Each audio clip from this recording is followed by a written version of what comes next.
Então, eu tinha 21 anos, na verdade estou fazendo 40 anos agora, cara, é um aniversário até interessante. Quantos anos você tem, Tuti? Eu tenho, é um presentão de aniversário. Eu tenho 24. Então, é quase a sua idade que ele teve a experiência. Quase o dobro. Vamos torcer aí. Se você está procurando uma forma de aumentar a sua fonte de renda, fica até o final desse vídeo que tem uma super dica para que você ganhe 100% de comissão sobre as suas vendas. Agora assista o vídeo. Vamos torcer aí. Eu tive com 21, cara. Nessa época, o que eu era? Piloto de caça. Eu tava voando lá em Natal. Cara, piloto de caça, velho. Eu tava voando Chavante lá em Natal com 21 anos. Eu sou muito precoce porque minha mãe era professora, não tinha com quem me deixar, eu comecei na escola muito cedo. É mesmo? E aprendi muito. Eu sempre fui muito estudioso, eu sempre gostei de estudar, desde criança. Esse caça chegava a que velocidade? Ele era subsônico, né? Era o Chavante, subsônico.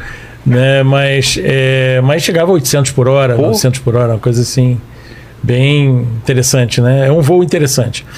E a gente começamos nesse treinamento. Mas naquele momento, era um momento crítico da minha vida. Eu senti que era uma decisão crítica, sabe? Isso a gente vai entendendo depois, porque tem relação com as nossas vidas anteriores. Aquilo que a gente fez e o que eu estava fazendo naquele momento e o propósito da minha vida. E aquela crise, eu comecei a perceber que eu ia ter um acidente. Mas minha mãe sonhou, eu já estava sabendo, aliás, desde 12 anos de idade, você quer saber? Eu tinha a intuição de que eu ia... Deixa eu isso aqui para Fabi. Tá. Eu tinha a intuição de que eu ia morrer aos 21. Intuição, né? Alguma coisa... Eu falei para minha mãe, ó, não fica muito assim não, porque eu vim aqui só para essa minha passagem, é só 21 anos, depois eu venho depois para continuar o resto. Tranquilo, mamãe ouvir isso do filho. Nossa, né? Cara. Tua mãe ficava assustadíssima. Mas a minha ficou também, mas a minha mãe é uma pessoa muito espiritual, então espiritualizada era, né, que ela já é falecida. Mas como que ela entendeu isso? Que era o Não, meu filho, imagina, não sei o que. Eu falei, não, mãe, se eu tiver que fazer a minha tarefa até os 21 anos e resolver a minha tarefa até os 21 anos, vai ser 21 anos que eu vou viver. A gente vai ter 21 anos para viver juntos. Isso não te dava tristeza? Isso não me dava tristeza, cara. Sério? Isso não me dava tristeza. Minha sensação do que... Desde que eu nasci, sempre tive essa coisa. E eu via espírito desde criança. Eu era um cara que... É o Sexto Sentido, aquele filme lá. I See Dead People, né? Aquele negócio. Então, eu sabia que eu não acabava. Eu não tinha medo de morrer. Nunca tive medo de morrer. Porque eu sabia que eu não era só esse corpo e que eu não ia acabar. Isso eu sempre soube. Ninguém precisou me contar isso desde criança. Então, eu sabia que essa passagem aqui tem que ter um significado, tem que ter alguma coisa, você vai fazer alguma coisa dentro da fieira das suas vidas, né? Certo. E a intuição que eu tive foi essa. Mas isso não me deu tristeza, não. Isso me deu, assim, um senso de urgência, sabe? Tipo, preciso fazer tudo que eu tenho que fazer em 21 anos, afinal de contas, agora meu prazo é pequeno. Só isso que me deu naquela época. E aos 21 anos, eu comecei a sentir a proximidade dessa morte, né? Aí a sensação não era boa, não. Aí a sensação não era boa, aquela proximidade da morte, uma pressão muito grande, sabe? Você sente que você vai fazer um atendimento de coisas suas do passado. Então aquele atendimento ele tem uma carga, ele tem uma pressão. E eu sabia tudo, eu sabia o dia do meu acidente. Eu sabia, até a hora, poucos minutos antes, eu sabia que eu ia ter aquilo. Aí as pessoas falam assim, por que você não evitou? Tem certas coisas que a gente sabe que a gente tem que enfrentar. Quanto mais a gente adia um problema, ele não fica melhor, ele fica mais difícil depois. Então eu resolvi enfrentar. Mas foi uma pessoa querida que te chamou, não foi? Foi. Na verdade, eu falei assim, esse dia eu vou ficar quietinho, não vou sair de casa, porque eu já sei que alguma coisa pode acontecer. Aí uma pessoa muito querida falou, cara, hoje é dia do meu aniversário. Eu falei, vem no meu aniversário. Eu falei, eu sair vai dar Caramba, vai ser o dia do negócio, né? Vai ser o dia do acidente. Sempre tem um evento, né? Sempre tem um evento. Aí eu fiquei assim, falei, vai ser no dia do aniversário da pessoa, a pessoa não vai esquecer mais isso, né? Também é uma coisa, se ela estiver escutando. Então, eu falei, então tá bom, então eu vou. Aí eu fui. E sabia que ia rolar. Tive um acidente, o acidente foi interessante, porque Natal tem 3 grandes avenidas. Naquela época, a terceira grande avenida não terminava numa rua pequenininha, porque não, sabe como é que é essas nossas coisas de obra política? A rua não acabava. E quem estava vindo, né? Eu já tinha passado uma vez por ali, mas eu tinha esquecido. Quem está vindo naquela avenida não sabe que ela acaba ali. E de noite, né? Eu descendo a avenida, quando eu cheguei perto é que eu percebi, tentei frear e tal, e bati nos trilhos de trem, e ali fiz uma fratura exposta na perna esquerda. E caí, com a fratura exposta, aquela coisa toda. Aí veio alguém, por sorte, veio logo alguém com a Fiorino, me pegou e levou para o hospital. Fui atendido no hospital no INSS, isso era de sábado para domingo, e eles tentaram limpar lá a ferida como deu, do jeito deles lá. E na segunda-feira é que eu fui transferido para o Hospital da Força Aérea. Quando chegou no Hospital da Força Aérea, que eles foram limpar, eles falaram, cara, esse cara está muito contaminado. Esse cara já está com uma contaminação, a contaminação virou septicemia, quer dizer, infecção generalizada. Bota esse cara no avião e manda para o Rio. Claro, porque na pior das hipóteses, a responsabilidade pela morte do cara, já pensou? Vamos levar para o Rio, pelo menos tem mais estrutura. Aí me levou para o Rio, isso foi na terça-feira de manhã. Eu fui movido na segunda-feira de manhã para o Hospital da Força Aérea. Na terça-feira de manhã eles me puseram no voo e aí eu fui para o Rio. Cheguei no Rio às 11 da manhã, mais ou menos, e eu estava me segurando para não entrar em coma. Eu estava sentindo que aquela coisa da infecção generalizada vai tomando conta de você. Eu falei assim, eu vou entrar em coma. E aí... Só um detalhe, você enquanto piloto, você também, como vocês trabalham com Força G, você também tem uma noção melhor quando é que você vai perder a consciência, não tem uma isso? Noção muito clara. O piloto tem isso. A gente tem treinamento, né? A gente tinha um treinamento, inclusive, eu tenho uma condição até muito favorável à hipóxia, né? A ausência de oxigenação cerebral. O ser humano, isso é uma das coisas que causa você entrar em coma, né? Você vai entrando em hipóxia. E eu demorava para isso aí. Os seres humanos, de uma média de 30 segundos, para entrar em hipóxia, demorava 140 segundos. Esse era o tempo que eu teria para tomar uma decisão, caso o meu oxigênio acabasse e eu estivesse numa altitude muito grande, porque os aviões não são pressurizados. Tá certo? Então você tem que saber disso. Aí eu tinha essa noção. E aí eu fui me segurando, então fiquei observando e tentando me manter lúcido, né? O máximo que eu pude. Eu me lembro que as últimas coisas a última coisa que eu fui perdendo os sentidos gradativamente, mas o último sentido que eu perdi foi o sentido da audição.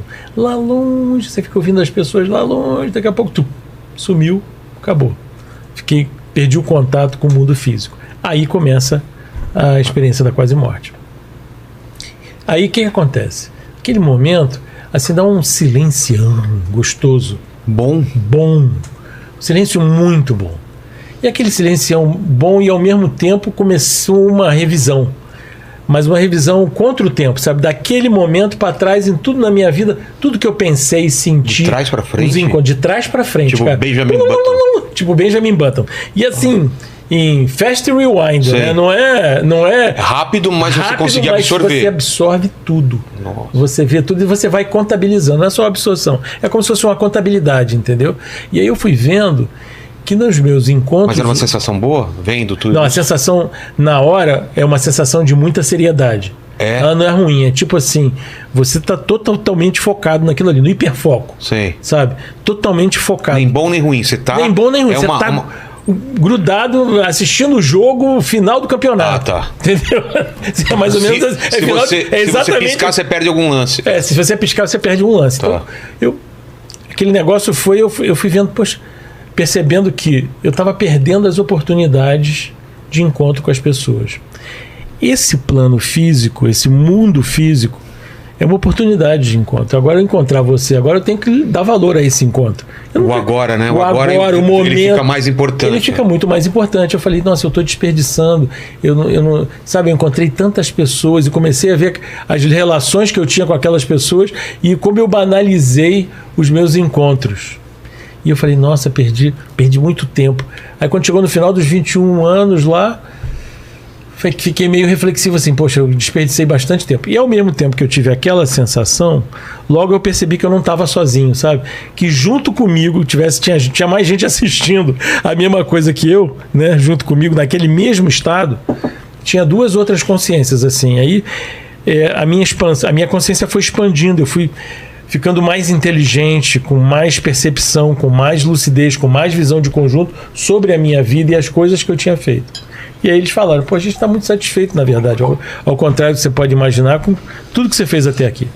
A gente quer saber, você quer continuar vivendo ou você quer morrer, quer dessomar de vez? A voz era não tinha voz. Era direto na tua cabeça. Imagina o seguinte, você vai falar alguma coisa, antes de falar tem uma ideia. Essa ideia, imagina que nós dois estivéssemos conectados nessa ideia, não em palavras. Tá. E aí o que você vai falar e o que você vai sentir, eu já estou sentindo. Entendi, não precisa nem falar. Não precisa nem falar, entendeu? É uma coisa assim, uma conexão profunda. Então, as ideias, como a gente chama, vêm em bloco. Sabe? Aí eu entendi em bloco, tipo assim, ó. Aí eu... Agora um detalhe, essas consciências aí, elas eram o que a gente chama de amparador, o ser de luz, né? Sim. Você chegou a identificar quem eram elas? Hoje eu sei quem é. Hoje eu sei quem é. Porque, só um detalhe, Vilela, que é um caso raro do caso... Tem uma imagem aí, ela representa um pouco... A gente pegou bastante imagem de representações, né, do que o pessoal descreve. Depois coloca outras aí também para ver. Sim. Aquelas que a gente gerou também por inteligência artificial também. É legal. Fale. Representa. O caso, a pessoa atravessando um túnel de luz que representa você passar uma outra dimensão. Ou é uma luz no meio de nuvens também, às vezes as pessoas falam, né? Mas é o fato de você passar. Luz, mas eu não vi esse túnel. Só a luz. Só a luz. Essa minha experiência, ela não teve questão visual nem auditiva. Era muito transcendente. A gente estava assim, numa coisa muito essencial. Era uma conexão essencial, que a gente chama de mental, sabe? Essência é essência. Não tinha visão, não tinha palavra, não tinha nada. E a gente conectado assim. E aquela expansão. Aí eu falei, nossa, aquela experiência foi tão impactante que aí ele perguntou assim, vem cá, você quer continuar vivendo ou morrer? Eu falei, eu vou lembrar disso aqui. Se eu lembrar de tudo isso que eu tive aqui, essa revisão e o que nós estamos falando aqui, vale a pena voltar. Senão, você que me diz, o que é melhor? Ele falou, então tá bom, vamos voltar. Você vai lembrar. O que foi uma pergunta muito inteligente. Né? Você quer morrer? Eu vou lembrar. Se eu não voltar a lembrar de nada... Não faz diferença, né? Mas assim, se eu vou lembrar de tudo isso aqui, você vai lembrar. Agora, um ponto que eu acho interessante frisar no caso dele é que quando a gente falou muito na outra vez que eu vim aqui sobre experiência fora do corpo, né? Então, esse ser de luz, essas pessoas que se conectam com a gente, em geral, a gente percebe que são pessoas que já faleceram, que têm um nível de maturidade maior, que tem um nível de equilíbrio maior. Mas, pelo que eu me recordo da tua experiência, né, Djalma, essas duas pessoas que estavam com você, elas não estavam mortas, elas estavam vivas. Elas estavam fora do corpo. O que é um caso raro, porque não é que ele encontrou um espírito desencarnado falecido. Isso é muito diferente mesmo. Porque normalmente você espera encontrar pessoas que já viveram, tá numa outra experiência, ou anjos, ou outra coisa. Isso. Não pessoas que estão vivas ainda. Então, conta isso aí. Só que são pessoas... Qual será a explicação para isso? Não, aí são pessoas que estão num outro estágio da vida. Estão no final das suas fieiras, entendeu? Eles são assim, já estão... Muito mais evoluídos. Muito mais evoluídos. A gente dá o apelido... Aliás, esse apelido vem dos espíritos. Os espíritos chamam de serenões. Seres? Serenão. Um cara serenão. Super sereno. Ah. Ele é muito sereno.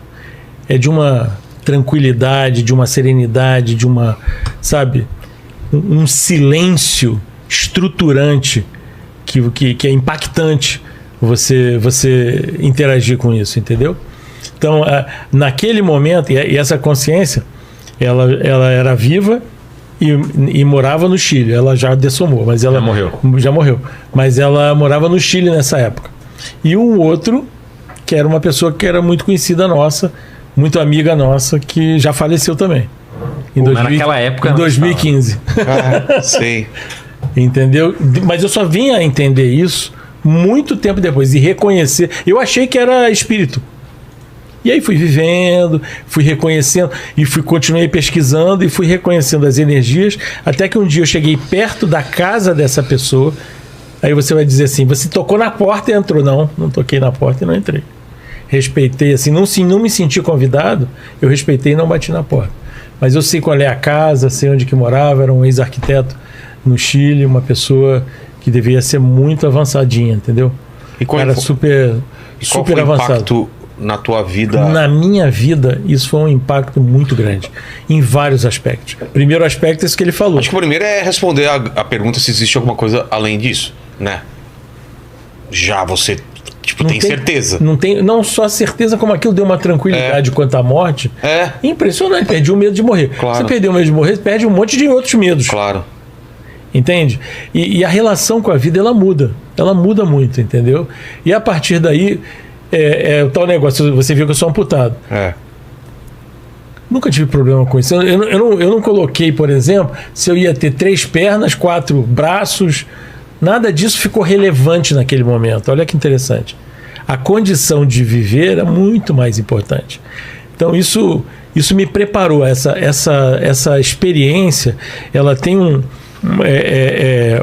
um bloco de coisas que mexe dentro da gente, que eu demorei muitos anos digerindo. São 40 anos e até hoje, quando eu conto, eu recupero coisas que são importantes para mim.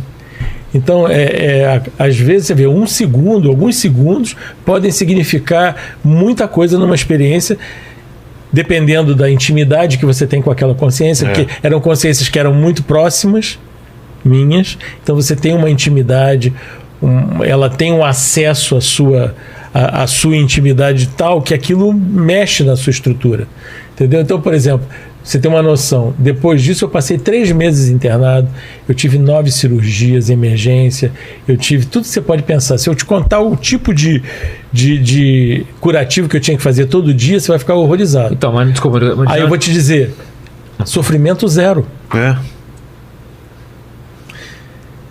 Pô, mas como que pode isso, Djalma? O estado emocional, ele era um estado muito positivo. Então, todas essas coisas que você vai passando, a sua relação com aquilo muda. Entendeu? Eu vou começando a compreender por que daquilo, entende? Em vez da gente ter uma reação negativa em relação às coisas, aquilo vai... Por exemplo, eu aprendi a dominar a dor por causa disso. Entendi. Djalma, só um detalhe pra gente voltar. Então, você passou por esse encontro com esses seres, né? Seu estado de coma foi o que? Foi uns 18 horas. Aí quando você voltou... o médico falou, 22 horas, se eu passasse de 22 horas, como era insuficiência renal, gangrena gasosa, septicemia de gangrena gasosa, na literatura não tem ninguém que viveu. Até hoje, não tem ninguém assim. O cara foi ali, ele teve septicemia de gangrena gasosa, ele sobreviveu. Então... a gente pode procurar na literatura, que é difícil. Gangrena gasosa é um Clostridium, é uma bactéria muito agressiva. Se ela entrar no sangue, é muito difícil a pessoa conseguir se recuperar por causa do rim. Entendeu? Você fica envenenado de um jeito que é difícil da pessoa se recuperar. Aí como é que eu me recuperei? Difícil de explicar. Entendeu? E você, Rosana? Não, desculpa. Claro. Mas você teve você voltou essas 18 horas, mas conta aquela questão de você já voltar sabendo que era o nome da pessoa. Sim, não. A questão do pós, tem umas coisas muito interessantes de contar. É que aí, olha só, isso foi o início da experiência.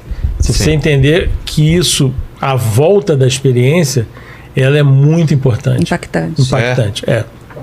O que acontece? Passou 18 horas, mas eu não sei o que aconteceu nessas 18 horas. Mas no retorno eu estava num estado de expansão, assim, expansão muito grande. Como se fosse, o povo chama de nirvana, de samadhi, né? Um espaço. Você tem aquela coisa como se você fosse o cosmos. O nosso microcosmos entra em contato com o macrocosmos. Todos nós temos essa possibilidade. E aí dá aquela sensação de expansão. E aí, só que como eu estava voltando para o corpo, eu não tinha noção disso naquela hora, eu fui reduzindo e de repente eu era o planeta Terra. O escopo de percepção era o planeta Terra. Se eu quisesse saber o que eu quisesse sobre o planeta, sobre a história para frente, para trás, eu conseguia saber. De repente eu era o hospital. Aí eu vi que meu pai não estava no hospital, mas eu sabia o que meu pai estava fazendo, sabia o que meu pai estava pensando, sabia o que tinha acontecido no hospital, sabia tudo o que tinha ocorrido na cirurgia, sabia qual era o quarto que a minha mãe estava, sabia o ramal do quarto que a minha mãe estava, guardei o ramal do quarto que a minha mãe estava, tá certo? E aí sabia o que a minha mãe estava sentindo, o que ela estava pensando, já vou te explicar o que ela estava pensando, e aí fui reduzindo, de repente eu era o meu quarto. Aí lá estava o Barreiros, Ninguém me falou o nome do Barreiros. Eu descobri o nome do Barreiros, eu sabia que ele tinha uma família, sabia que ele tinha cachorro, sabia o que ele estava pensando, sabia o que ele estava preocupado, sabia que ele não queria que eu acordasse, nem que eu morresse na vez dele. Se eu acordasse, ele ia ter que contar para mim que eu estava amputado. Se eu morresse na vez dele, também era uma, né? Todo mundo tentando salvar aquele paciente e morreu na mão dele. Entendeu? Normal. E aí, quando eu encaixei, aí eu tomei uma forma humanoide assim, encaixei no corpo, né? Aí encaixei no corpo uma paz estrutural, uma coisa assim, sabe, uma das coisas mais assim impressionantes no retorno para aquilo ali. Aí eu senti o Barreiros levantar. Eu estava numa UTI isolada, porque por causa da gangrena gasosa eu não podia ter contato com outras pessoas. Para você entrar e sair tinha que tomar banho no meu quarto, para você ver como é que era o problema do nível da contaminação.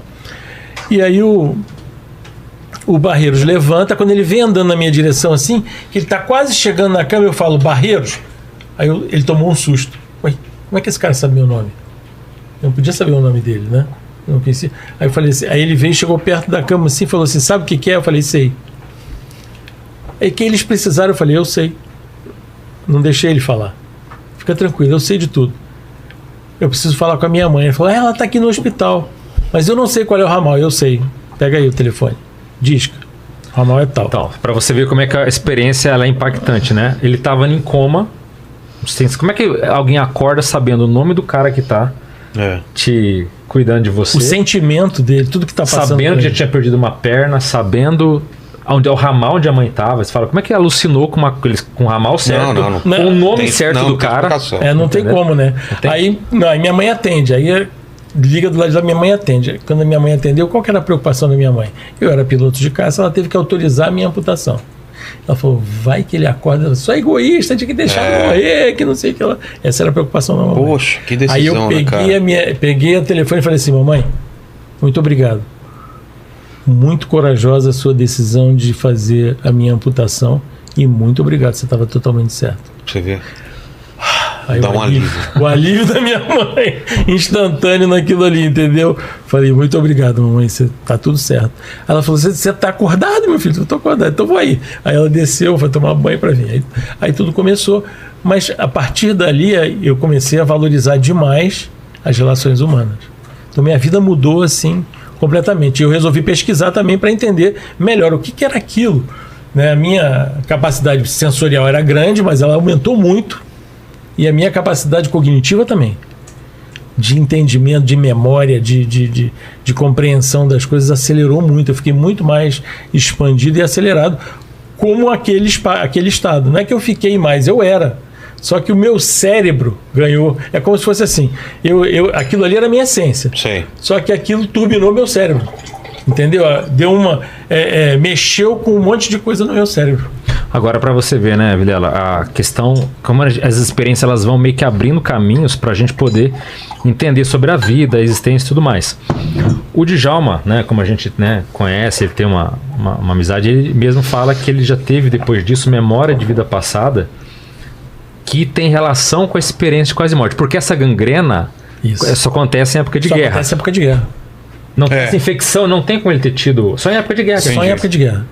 Entendeu? Esses são troços de guerra. E isso é muito interessante você falar. Até comum, né, eu acho. É muito comum na guerra. Fora da guerra, até incomum. É incomum. Não acontece gangrena gasosa toda hora. Então é um troço esquisito acontecer comigo, né? Então, eu tenho um holopensene disso. A vida crítica minha... Conjunto de ideias. Tem várias coisas, mas a minha vida crítica, 2.300 anos atrás, eu era um general cartaginês. Caramba. E isso modificou muito, né? Esse processo deu origem a uma fieira de vidas resolvendo tudo isso. Dentro desse momento, esse momento é uma das resoluções de tudo isso. Para você ter uma ideia, esse general cartaginês, numa batalha, morreram mais de 100 mil pessoas. Mas não sei 100 mil não, 70 mil pessoas, que é um número bem para aquela época, altíssimo. Entendeu? Então, esse tipo de coisa, a gente tem responsabilidade. Um resgate, né? E a gente começa a fazer os resgates. E acessar, né? E acessar. E você participou do Fantástico, né? Num quadro. Como que foi esse? Pô, tu é bom de pesquisa, cara. Quando foi? Isso foi década de 90. Foi década de 90, naquela época. Cara, eu devo ter assistido isso e cagado de medo, porque o Fantástico tinha umas matérias, velho. Isso não, que eu acho que não daria medo. Mas não tinha umas coisas meio. A mulher que. Eu lembro isso, cara. Eu lembro de cagando de medo. Era uma mulher vestindo branco. Ela tava na estrada, parava o carro, levava até um acidente. O cara via que ela tava lá dentro. Quando ele olhava, ela não tava mais. Eu ficava, meu Deus! Quando meu pai tava viajando de carro, eu falava, não, para, se uma mulher para. Cara, eu ficava. Eram umas matérias de ET, Linha né? direta também tinha. Linha direta, mas eu lembro mais do Fantástico, as matérias do sobrenatural. O assim. Fantástico. Então você teve lá, então, como foi? Lá. Não, foi. Naquela época, a gente estava no Rio de Janeiro. Você tinha quantos anos? Quando eu fui no Fantástico, eu devia ter uns 30 e poucos anos. Bem depois do. Bem depois, era uns 8 ou 9 anos só depois do acidente. Nem tinha barba ainda. Não tinha barba ainda. Então, foi. Cara, uma experiência interessante, né? Porque é legal a gente poder distribuir isso. Claro. Né? Parece que, né, é quase que uma tarefa. Alguém tá assistindo a gente falando, cara, eu já passei por isso. E ainda bem que tem alguém que passou por algo parecido. A pessoa ouvir naquela época era muito importante. Por quê? Porque as pessoas morriam de medo, que nem você está falando. E se eu falasse sobre essa experiência em especial, porque eu não falei. Tá. Pro médico. Para médico, para as pessoas, eu não podia falar, cara. Por quê? Se eu falasse isso, os caras iam achar que eu tava maluco. Dá uma injeção aí que ele tá alucinando. Não, eu falei que eu peguei a ideia do negócio, que eu peguei a ideia da coisa. Então eles começavam a brincar comigo. Os médicos brincavam muito comigo. Falavam, isso aí é coisa da anestesia, Mas o cara, como que foi a anestesia se você acordou ali? Aí teve uma outra também, numa das cirurgias que eu fiz, foram várias cirurgias, teve uma que eu saí e vi o tênis em cima do. Esse episódio é fantástico. Em cima do hospital, sabe? Descolei e vi o tênis. Em cima do telhado do hospital. Do telhado, não em cima do armário. Falando em tênis, né, você vê que tudo meu tem tênis. Um pé de tênis, não era meu, não. Aí, em cima do telhado. E aí você foi confirmar depois se tinha? Confirmar, o cara trouxe o tênis. Você chamou chamei o cara. E o cara foi lá e o cara trouxe o tênis. Aí fica difícil de dizer que aquilo foi só uma alucinação. O médico até falou, né? Não, se você trouxesse tênis, eu vou ficar perturbado. Sério? O médico falou. O médico todo. Aí ele chamou o ajudante, o cara foi lá, achou o tênis exatamente como ele escreveu. Eu queria que o Sacani fosse buscar o tênis, porque ele é todo cético, quando era que tem nada. Aí o Sacani fala, agora. Ficou difícil. Né? Então, essas situações. E a gente brincava muito. Era um clima de brincadeira. Naquela época, a gente ou brincava ou morria de medo. Lembra como é que era? Era assim que a gente se lidava com isso. Exato. A evolução disso foi muito boa. Hoje a gente poder falar disso com uma certa tranquilidade e as pessoas não se aterrorizarem, nem acharem que a gente pirou, nem nada. E a gente vai entendendo, vai entendendo a vida melhor e entendendo o que a gente está fazendo aqui nesse planeta melhor, entendeu, cara? Isso é muito importante. A gente entender as nossas funções. Hoje você está fazendo. Isso deve ser parte da sua função aí, né? É minha missão aqui, a sua missão, né, cara? Vamos pra Rosana, então? Rosana, aconteceu há quanto tempo atrás, Rosana? Para explicar, assim, para eu entrar na EQM, eu me projeto desde os 3 anos de idade com lucidez. Não, mas a primeira foi... Não, eu tenho projeção, eu saio do corpo. Desde você vai entender por que eu tô começando assim. E aí sempre tinha uma consciência feminina que me auxiliava, brincava comigo desde criança, nessa experiência. E foi me acompanhando.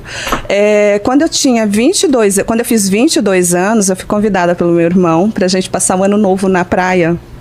E eu tava numa depressão profunda.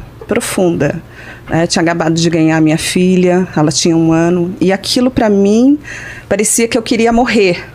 Aquela sensação de querer sumir, de não querer estar ali. E quando a gente chegou na praia, assim, tinha um grupo de jovens em cima de uma caminhonete. E esse grupo, uma pessoa me deu a mão, estendeu a mão assim, falou assim, vem aqui pra cima, que a gente vai se divertir. E aí eu olhei, e aí veio aquela intuição assim, não vá. Aí eu falei assim, não vai. Eu ainda tive alguns momentinhos ali, sabe? E aí a pessoa insistiu, vem, e me pegou, puxou. Nossa. Na hora que ela me puxou, a caminhonete saiu. E eu caí de cabeça numa pedra. Bati pau. E como eu tinha facilidade... De frente ou de costas? De costas. Caiu pra trás. É, bati aqui. Aí como eu tinha facilidade de sair do corpo, na hora eu saí. Tchum. E aí, se viu? Me vi, aí tendo convulsão, tive, rodava. Ficou tranquilo ou ficou desesperado? Eu não sentia nada, não, Você? eu já tinha, pra mim era tranquilo. Era uma coisa normal, né? Era uma coisa normal, né? E foi muito tranquilo. E eu comecei a olhar, daí, essa pessoa que me chamou, ela era enfermeiro. Aí começou a fazer os primeiros socorros, e respiração, boca a boca, esperou eu tripidando ali, aí eu parei, aí mediu a pulsação, o coração parou, eu só escutei isso, o coração parou. E aí começaram a massagear, aí quando começou a massagear, eu falei assim, eu não quero ficar aqui não. É tão bom aqui. Sério? E eu tinha um hábito de sair do corpo, e eu tinha um lugar específico que eu gostava de ir. Físico? Existe no mundo real? Outra dimensão. Aí eu falei assim, eu vou lá. O Tuti é tão sem imaginação que tenho certeza que se ele sai do corpo vai pra Diadema, Osasco. Ele pode ir pra qualquer lugar. Não, vou pra Diadema, vou comer um dog em Osasco. Não, cara, eu viria pra cá. Pra encher o saco. Cara, pra puxar seu pé. Não venha. Eu vou, cara, esse negócio, lá, tem que pagar hora extra, né? Tem que pagar hora extra da projeção astral, né? Que deve ser mais caro ainda. Eu conheci a minha rota perfeitamente quando eu saía do corpo. Mas dá pra ir em lugares também que existem, né? Dá pra ir. E esse lugar... Você pensa, com a força do teu pensamento, tu vai. Mas esse lugar, como você descreveria esse lugar, que era o teu lugar, que você gostava de ir? Esse meu lugar era tipo uma sala de escola. Sei. E eu tinha um professor muito bacana lá, que ele me ensinava a trabalhar energia. E eu adorava aquela aula de energia. E eu aprendia pra caramba com ele, eu gostava daquilo. Só que quando eu fui caminhando para esse local, aí o cenário foi mudando. E eu não reconhecia mais o local. E eu falei assim, mas espera aí, eu quero ir para aquele local. E aí eu forçava, né, meu pensamento. Eu falei assim, não, eu quero ir para aquele lugar. E não conseguia. E aí continuava. Então eu ia assim, parava, tentava me concentrar e eu queria ir para o lugar. Não queria voltar, porque é aquela mesma sensação que todo mundo comenta. É uma paz. E eu estava vivendo uma depressão profunda mesmo, que eu queria morrer mesmo. Poxa. E aí eu falei assim, não quero voltar, isso aqui tá tão bom. E aí eu comecei a ver várias consciências assim, passando por mim. Era assim, como se fosse energia mesmo, mas aí dava para ver assim a silhueta do corpo. E essas pessoas começaram várias passarem. Tipo uma fila, assim? Não, e assim, mas era muito grande. Era como se fosse assim uma estrada, assim, a Ayrton Senna, as duas, sabe? E muita gente. Lotado de consciência. E eu comecei a olhar aquilo e comecei a tentar ver se eu conhecia alguém, né? Porque eu queria encontrar esse professor, né? Que eu conhecia.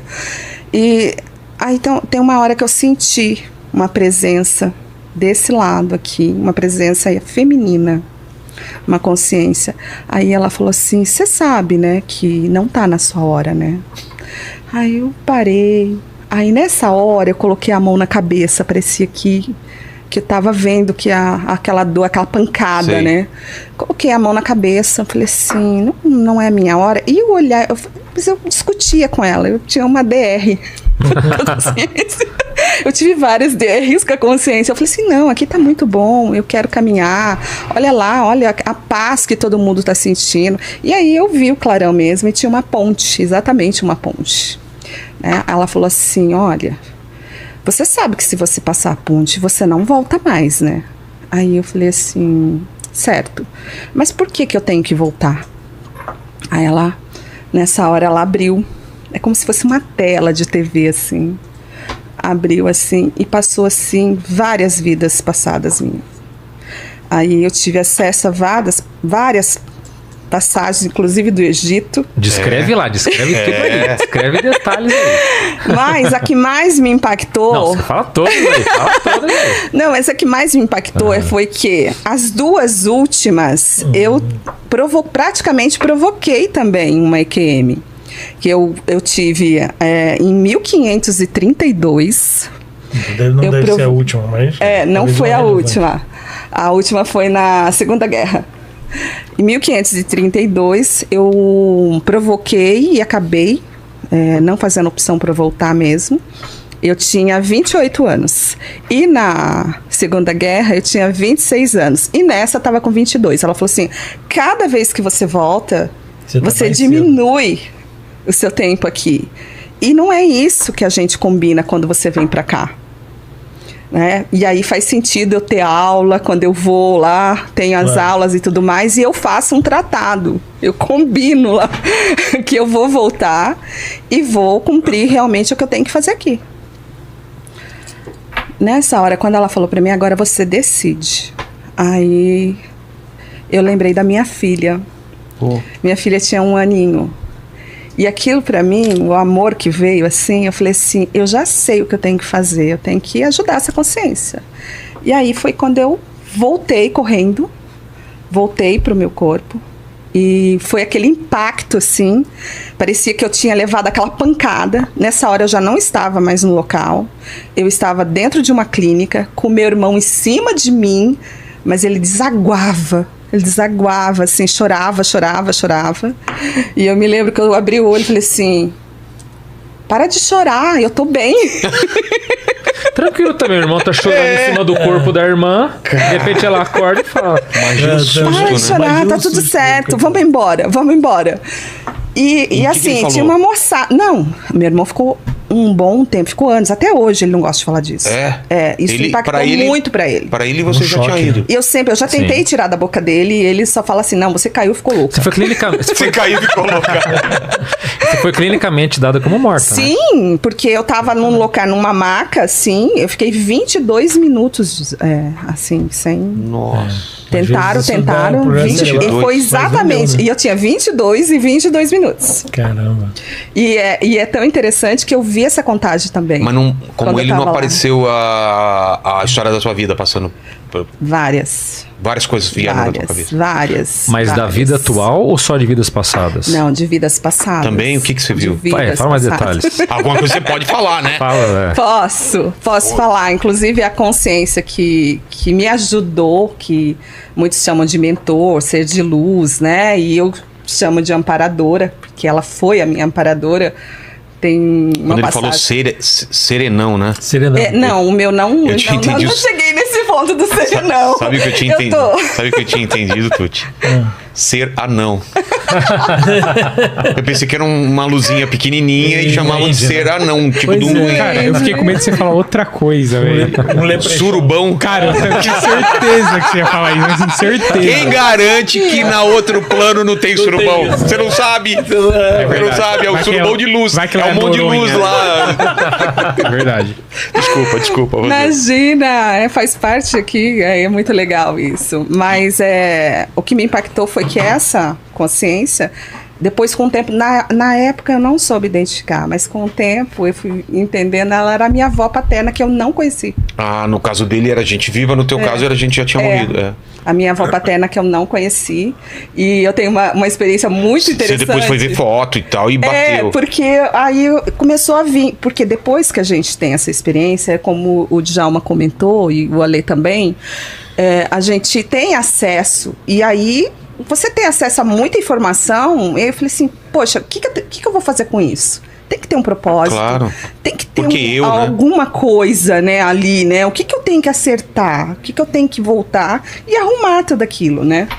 E aí foi interessante que eu fui buscar as fotos da minha avó, que eu não conhecia, e a minha mãe, eu acho que não me lembro, porque meu pai também morreu muito cedo.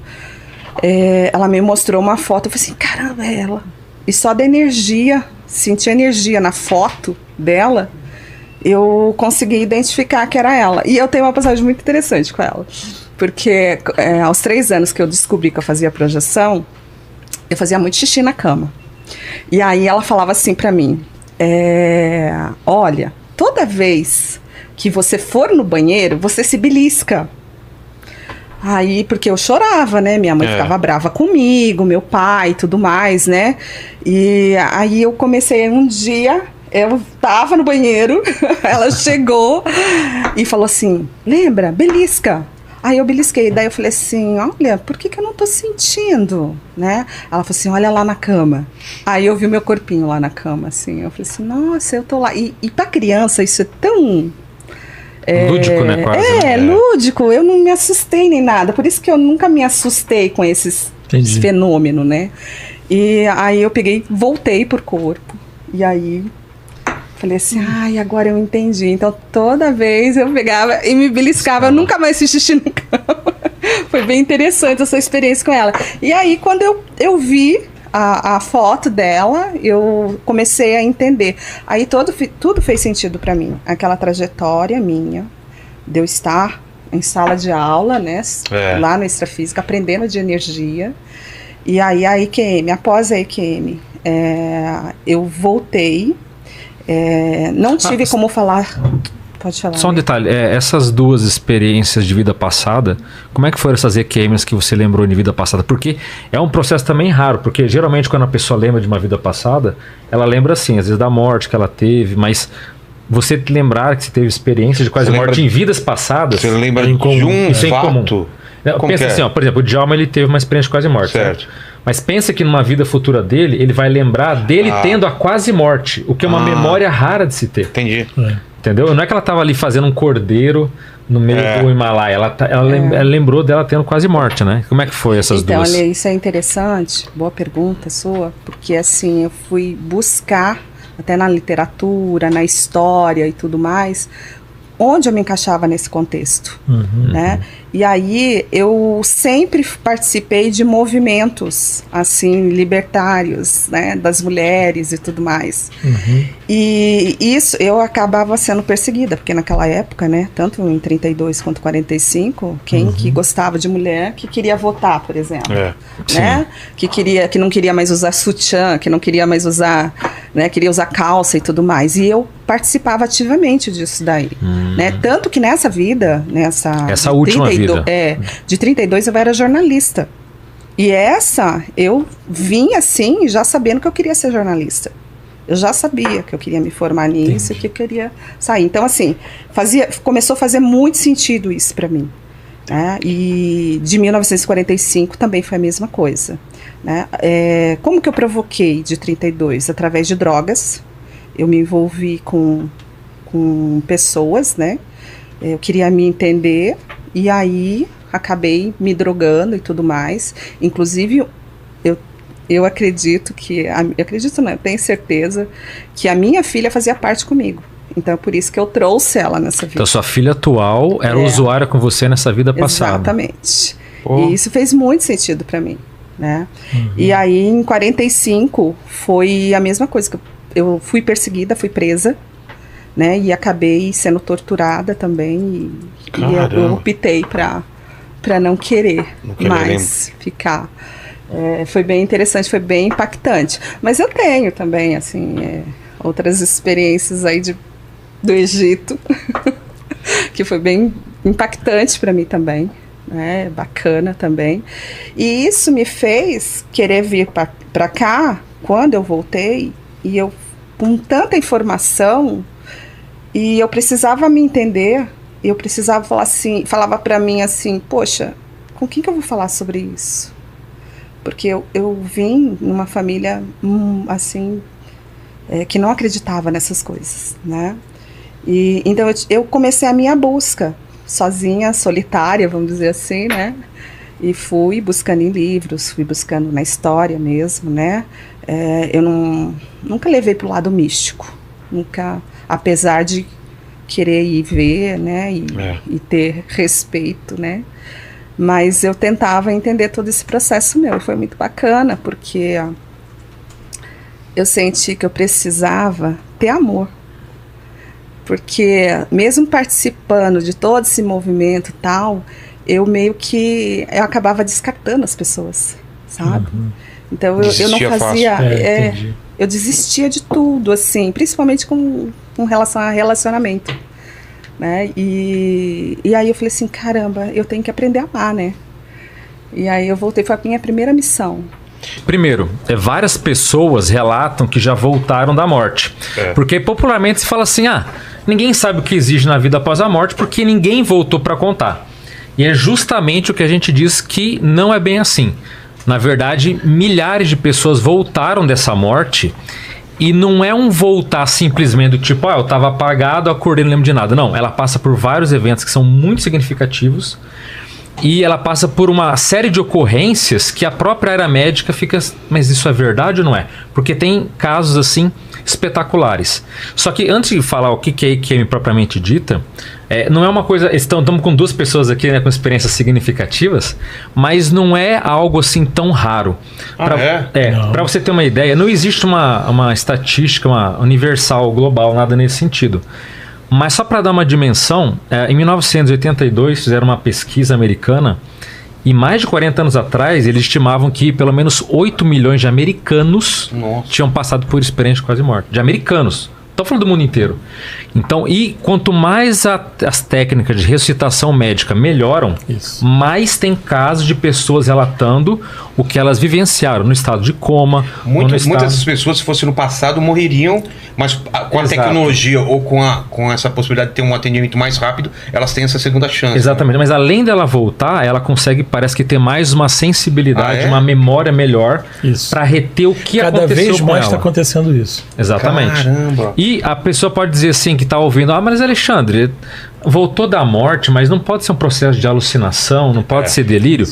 Aí um ponto que até quando eu vi da outra vez que eu acabei não comentando, que é o seguinte, existem casos, especialmente de parada cardíaca, que os médicos, por exemplo, ali conseguem ver toda a atividade cerebral da pessoa. E em muitas cirurgias eles estão medindo e vê que o cérebro da pessoa não tem atividade nenhuma. Tá zero. E nesses momentos a pessoa, por exemplo, se vê fora do corpo, boiando na sala, escuta a conversa com os médicos. Teve um caso até de uma cantora que ela estava de olhos vendados e eles tiveram que congelar meio que o corpo dela para fazer uma drenagem no cérebro e tudo monitorado. Ela estava zero. E um cérebro zero, para todo mundo entender, ele é zero. Não pode ter memória, não pode ter cheiro, não pode ter audição, não pode ter nada. E ela narrou exatamente os instrumentos que estavam ali, o que os médicos conversaram. Então a ciência ela não pode dizer que essas pessoas que voltaram da morte é alucinação, porque um cérebro desligado é impossível. Não alucina. Segundo, nem alucina, é impossível até alucinar. Não alucina. Nada, é zero. Então nesses casos de EQM, claro, a pessoa pode estar em casa, passar por uma experiência que ele sai do corpo e tudo mais. Mas quando ela está num hospital ou num processo que ela está sendo monitorada, e o médico fala, olha, isso aqui que você falou é impossível, não tem como você relatar isso. Então, ou a medicina está errada no sentido de que ela não conhece o mecanismo do cérebro, o que é algo muito improvável, ou existe de fato uma consciência, ou uma alma, um espírito, um ser, que se manifesta além do corpo, além do cérebro físico, entende? Então, para a gente entender essa natureza que acontece quando as pessoas não estão propriamente no corpo delas, se deu o nome de experiência de quase morte. Ela ficou mais popular lá na década de 1975, um pesquisador americano, um psiquiatra americano chamado Raymond Moody Jr., ele ouviu de um professor dele de psiquiatria falando que ele tinha voltado da morte. E falou que ele saiu do corpo, que ele viu um túnel de luz. E ele, esquisito, né? Depois ele, conversando com outro aluno dele, de faculdade, ele falou que também tinha passado por uma experiência que ele quase morreu, que ele saiu do corpo e voltou falando as coisas parecidas. Ele falou, não, alguma coisa tem aí. Não é só uma questão de alucinação ou de delírio. Então, a partir daí, vários estudos começaram a ser feitos sobre essas experiências de quase morte. Agora, o que é uma experiência propriamente dita de quase morte? Primeiro ponto, a pessoa se vê fora do corpo físico. Então, muitas vezes a pessoa vê o corpo dela ali tentando ressuscitar, sabe, os médicos ali desesperados tentando ressuscitar, ou ela vê o socorro, ou um acidente de trânsito, que ela vê o carro batido, o corpo dela ali ensanguentado. Ela se vê fora do corpo. Nossa, primeira dá um coisa. Desespero isso. Então, aí um outro ponto da EQM que não é desesperadora, porque ela passa por uma sensação de paz. Sério? Mesmo você se vendo... É agradável. Sim, exato. Inclusive, muitos sentem uma espécie de, vamos colocar assim, como se o corpo dela não... eu não sou meu corpo. Aquele corpo, ela não fica desesperada. Por favor, me salvem. Muitos até ficam impassíveis, do tipo... eu tô vendo me salvarem. Isso é mais eu do que aquele corpo, é isso? Exato. É uma sensação que isso é o meu eu mesmo. Pensa, por exemplo, se você tirou a sua insider. Sei. Você não fica, nossa, eu sou a minha insider. Não. Eu tô vendo. Aquilo é uma casca. Uma casca que você usa. E muitos se sentem assim quando vê o corpo dela sendo socorridos. Então, ela sai fora do corpo, ela tem um sentimento de paz muito forte. O que é muito famoso também, o chamado túnel de luz. Que ela passa por um túnel. Lembra do poltergeist? Venha para a luz. Isso, venha para a luz. E nesse túnel de luz, nem todos passam por túnel de luz, tá? Mas é muito recorrente. Mas é muito recorrente. Os itens que eu tô falando aqui, não quer dizer que você tem que passar por todos para ser classificado como uma quase morte. Sei. Mas nesse túnel, a pessoa pode ver no final dela uma paisagem, como se fosse um céu, um local muito lindo, que Uma muitas porta. vezes, né? Ela encontra parentes falecidos. Então ela vê aquele ente querido que ela amava, ou até algumas pessoas veem o avô e a avó que nunca conheceram na vida. Eles se apresentam, depois ela vai ver a imagem dos avós, era exatamente como eles viram, geralmente mais remoçados. Ela pode encontrar o chamado também ser de luz, que nós chamamos de amparador, um mentor, um guia espiritual, que é como se fosse um protetor dela, né? E esse guia, ele pode muitas vezes dar ideias da vida dela, passar mensagens. Também existe a questão de você ter a chamada revisão da vida. Então, O famoso filme da tua vida passar pela frente. Isso. A quando morreu o Tucci, e quando a vida começar a passar, ele vai dormir de tão chata que é a vida dele. Imagina, começou a vida dele Não, Tucci. Vamos dizer, ela não tem muitos eventos. Fosse um filme, cara, duraria quanto? Um filme de... Assim, vou colocar os melhores momentos da sua vida. Teria quanto tempo esse filme? Cara, esse seria 40 minutos de pura tristeza. Nossa! De puro... O pessoal ia olhar drama e falar, meu Deus. Tadinho. Então, mas o lance é que não tem 40... mas não tem 40 minutos de filme. O filme que você vai ver é do nascimento até aquele momento. E você não sabe quanto tempo durou, porque Mas aí é que tá a diferenciação do tempo nas experiências fora do corpo. Passa de outra forma. Porque se ele viveu 30 anos, ele não vai ficar 30 anos assistindo. Ele, ao mesmo tempo que passa rápido, você consegue ver e relembrar detalhes da sua vida, do que você fez, dos pensamentos que você teve. Até eu vou não falar tanto, porque até eles vão contar aqui, a gente vai poder dar alguns exemplos melhores. Mas a revisão da vida é muito impactante para a pessoa ver como que é a vida dela, se ela está bem sucedida, se ela está mal, se ela se sente fracassada, se ela se sente vitoriosa. Então é muito importante. Tem pessoas que também têm memórias de vidas passadas, então rever corpos que ela vivenciou, situações que ela esteve, civilizações até que nem existem mais, ela se percebe em situações antigas, com as emoções antigas, não é só um filminho também, é muito mais forte, porque ela sentiu um amor do passado, ou uma morte trágica. E, em suma, em geral, para fechar os pontos, né? Quando foi feita a escala principal, a escala de Grayson, que é a principal, foi levantado 16 pontos de EQM. Mas para fechar aqui, para ficar mais palatável, a gente pode dizer que o último item é a questão da fronteira. Que a pessoa sabe que se ela passar por uma fronteira, ela não volta mais. Pode ser uma ponte, pode ser uma porta, mas é algo que delimita a vida e a morte. Um momento de decisão. Também. E também tem casos na EQM que a pessoa ela pode optar se ela quer voltar para a vida humana ou se ela quer morrer, descartar o corpo e ficar pelo lado de lá. E quando a pessoa é dada a opção, ela não é visto como algo negativo, se ela quiser não voltar para a vida. Só que isso também é a minoria. A maioria das pessoas, eu sempre digo, né, que a frase mais dita na EQM ou na quase morte não é a sua hora, você precisa voltar. E a pessoa às vezes perneia, fala, não, eu tô na paz aqui, eu tô com meus parentes aqui que eu amo, eu não quero voltar pra minha vida. Aquela vida é muito pobre, eu quero estar nesse estado aqui maravilhoso. E aí não tem choro nem nada. Se a pessoa volta, ela às vezes acorda com dor, né? Há alguns casos de quase morte, quando a pessoa volta, ela acaba tendo desenvolvimento pessoal, tipo, ela acaba tendo certos poderes sensitivos, como ela consegue às vezes visualizar energias, às vezes curar os outros com a própria mão. Ela consegue muitas vezes ter experiências fora do corpo com a vontade dela. Algumas pessoas, minoria também, volta com... Teve um cara até que falou que ele tinha medido o QI dele, né?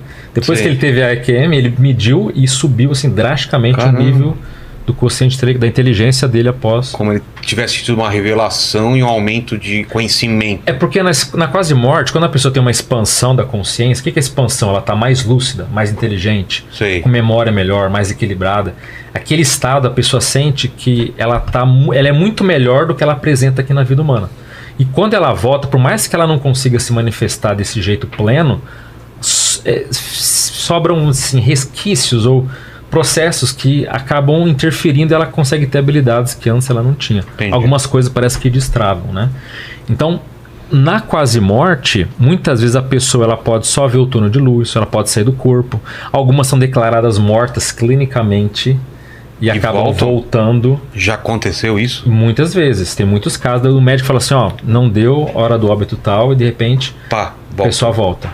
Então, agora, e para fechar aqui, casos mais, não vou dizer raros, mas menos comuns, são as experiências de quase morte negativas.